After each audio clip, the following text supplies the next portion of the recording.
Rio, quem viu, viu. Se o Leblon é bom. Rio, quem viu, viu. Imagina Ipanema, Copacabana, nas noites de verão. Arcos da Lapa, serenata, no clima da canção. Santos Dumont, mar aberto, tanta lua, tanta luz, ondas serenas. O Rio é demais, lindo mais ainda, flor de laranjeira, tão linda. Cristo Redentor, Angra e Cabo Frio, mas ainda prefiro esse meu lago coração. Me seduz bem mais que as praias do Rio. Tropical, Paraty, Pedro Hortal e muito mais. Concha acústica, barzinhos, encontros perimetrais.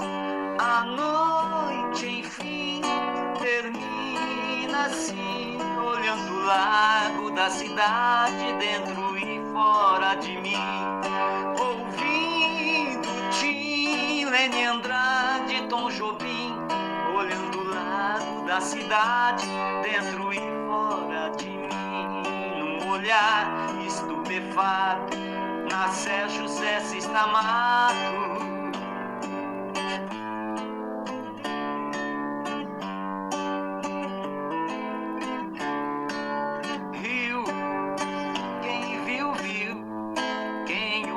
Tambadril.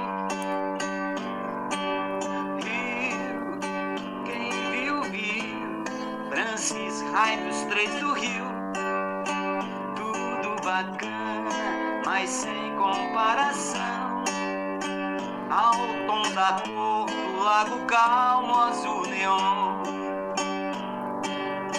Mesmo sem onda, sem areias, minha praia de cimento, esse é o meu rio. Esse é meu lago, é meu Rio de Janeiro. Meu lago azul, meu pão de açúcar, sem o Rio de Janeiro.